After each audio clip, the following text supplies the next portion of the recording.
How y'all doing this afternoon? Boy, I tell you, y'all have no idea how grateful I am and how excited I am to be in a room full of sane people. Now, some of you guys may be on social media like I am, and you can see the lunatics. They're still saying I'm getting paid $7,000 per post. So if anybody in here know the hookup, can you hook a brother up and get me $7,000 per post, please? Get with Dylan Marks in the back. He will lead you where you need to be. But I'm excited because I think it's a calling on all of us to stand up with the relationship that we have with the state of Israel and our Jewish brothers and sisters.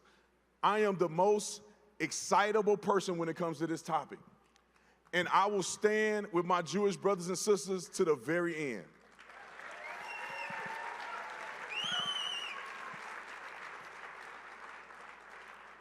And one of the reasons that I have this fervor and this excitement is because I actually read my Bible. I know what God has said. I know what the principles of God mean to people like me as a Christian. And we have to stand by those principles to the very end. And I'm gonna say this, because I know a lot of you guys in here are bold and courageous, but this is the time to be more bold than ever before. Anti-Semitism in America is out of control. And it's no longer a time where you can sit back and watch others perform and watch others stand up for what's right. You have to get off of your butt, get online or wherever you need to get and stand up for what's real and what's true. And let me say this, I will never capitulate, I will never give credence to foolish people who are anti-Semitic, who are racist, people who hate America. I will never support them. I don't care how long you've been podcasting. I don't care how many followers you got. I don't care how much money you got. When you platform somebody, bring somebody on your show and let them just dog out Jewish people, let them just dog out and say they support Stalin, I will never support you.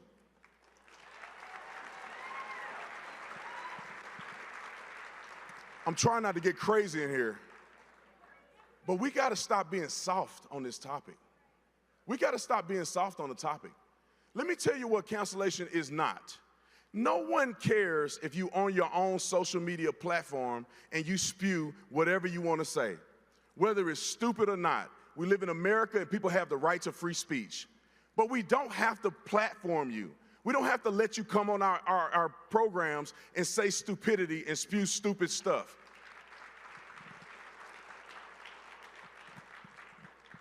And for too long, I'm seeing it go on and on and on and on. I see somebody with a sign that said, Tucker is not MAGA.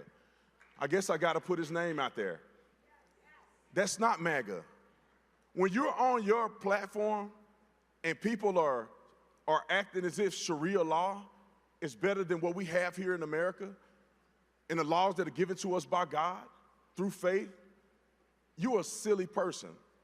If you are out here and you don't know whether or not Hamas is a terrorist organization or a political organization, you are a foolish person.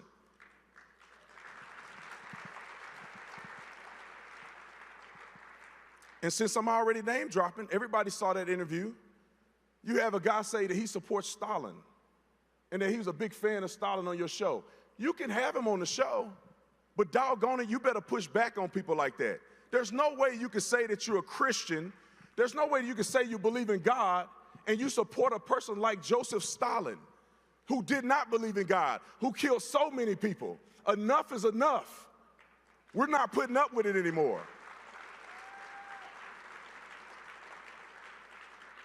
And I stand by our president. That's the reason why I voted for him, because he's a man of integrity. He's a man that stands on principles. And he's a man that's going to be true to what he said. Now, you can decide whether you like what he said or not, but you can guarantee that he's going to stand on what he said. And this is why I love Donald Trump. And when I watch Donald Trump and I see him with Bibi Netanyahu, I see people that operate in reality. The reality is that Israel is one of our greatest allies. And for people to think otherwise, you fall in one or two categories. You're either ignorant or you simply hate Jews. Quit lying to yourself. Quit trying to cover. You just hate Jews. Just say it. I don't want to hear I'm just asking questions no more. You're not just asking questions. Asking questions means you do your research first before you put something out into the atmosphere. It's not asking questions to make accusations. If you somehow think the Jews run the world, you are a fool. If you somehow think that Bibi Netanyahu runs Donald Trump, you are a fool. Donald Trump don't even run Donald Trump. That inner voice in his head that's saying, don't tweet that, don't do that. He like, whatever. I love you, Trump, if you're watching this. I'm just making a joke. Y'all better put a monitor here because I'm going to talk for 35 minutes.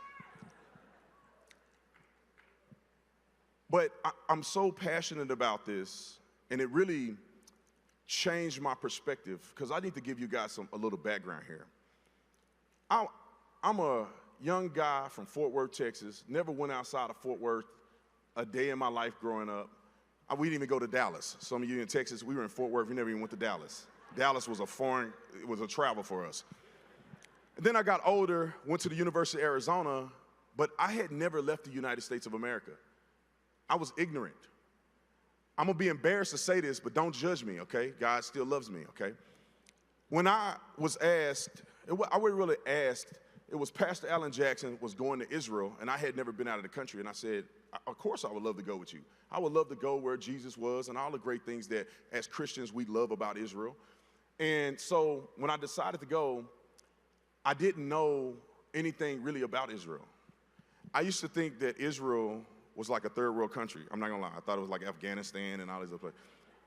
I'm telling the truth, can I be honest? I get on the plane, we land, and I'm blown away. I'm like, oh my God, look at these freeways, look at this innovation. It's clean, it's peaceful. We went all the way up from Tiberias, all the way down to the Dead Sea. I mean, it blew my mind. And that's not even adding into the connection with all of the things that the Bible had prophesied about that you could see in the flesh right there in Israel. And we were on the Sea of Galilee, the Mount of Beatitudes, all the Christian sites, because as a Christian, that means so much to me. And when I left, I remember thinking, man, I love this place. I love the energy in this place. I see why in America we partner with a democracy like Israel. And it changed me. And therefore, after that, I'm like, man, I'm the biggest fan of Israel. Then I started doing research, and I started realizing our true connection is beyond just the religious connection, the Judeo-Christian values. Beyond that, the connection that we have geopolitically, the connection that we have when we share intelligence, and all of the great things that all of y'all in here already know. Somehow these people are just losing their mind, and they forget about these things. But all of those things and all of the connections make me love Israel. And then October the 7th happened. And I was so upset because good, innocent people were killed. I've interviewed since people who were hostage or who were held hostage for 490 days. People in the IDF. And I don't want to relive this for you, but it was a moment that made me so upset and angry because I can see I have a very similar feeling that if that happened to America, how would I feel? And the first thing that came out of my mouth, and y'all keep praying for me, I said, I want them to turn that place into a parking lot. I gotta preface it, because somebody gonna clip this and put it on the internet. Not because of the Palestinian people per se, individual people, but because if you dare to do such an atrocity to people that I love, people that I respect, people that are chosen by God, you decide to do something like that, you should never have an opportunity to do it again. And it should be an example to everybody in the world that if you ever think about trying something like this, your country will cease to exist. Boy, if I was the prime minister, ooh, it's 48 hours. Give me 48 hours. And so it enraged me. And then I said my statement. I thought that most people in America were thinkers and had common sense. Well, shockingly enough, I was wrong, because after I said it, we see all this anti-Semitism popping up. We see mindless people on campus wasting hundreds of thousands of dollars getting no real education, and they're out here talking about from the river to the sea and don't even know which river it is. You got people out here saying death to Jewish people and gays for Palestine. I said, I swear, I'll pay for your ticket. I'll fly you business class. I'll get you transportation, but I'm not getting you transportation back because you ain't coming back. We'll get you there since you want to be gays for Palestine, whatever that's supposed to mean. Ignorant folk in America with no common sense. And I'm going to be quick because my time is running out. And then I saw the propaganda online where you see them, the buildings blowing up. And you got people running around. But for some reason, the camera always know where the building is at before it gets blown up. And I said, I'm not the smartest person in the room, but how does a cameraman know that the building is going to blow up, but nobody else know? That, to me, ladies and gentlemen, is propaganda. And you see kids with dirt on their face, and then you see a kid laughing in the background on the side. You see one guy that somehow he's fathering 15 families in tragedy, wearing different clothes, different family and kids. What kind of man is this? Ain't no way in the world that man is in that many tragedies. And they have been able to convince willfully ignorant folk in the West to believe that a terrorist organization is reasonable enough to give you the right numbers, to share clips that are reasonable and fair. It's asinine to me. And I went off on my social media, and I've been going off ever since, because I will not stand for this bull crap.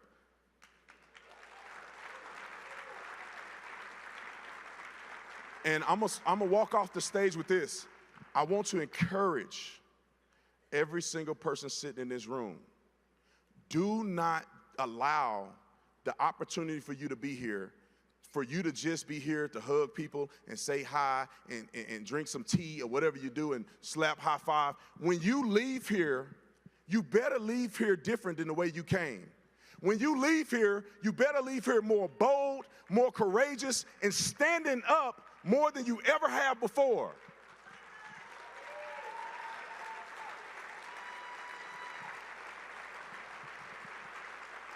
And in the spirit of my good friend Charlie Kirk, one of the boldest young men to ever do this. And I know many of you in here love Charlie. Many of you in here miss Charlie. But I want all of you in here to have the spirit and courage like Charlie did, to stand up and do the right thing all the time. And I want to finish it like this. God bless you. I love you too.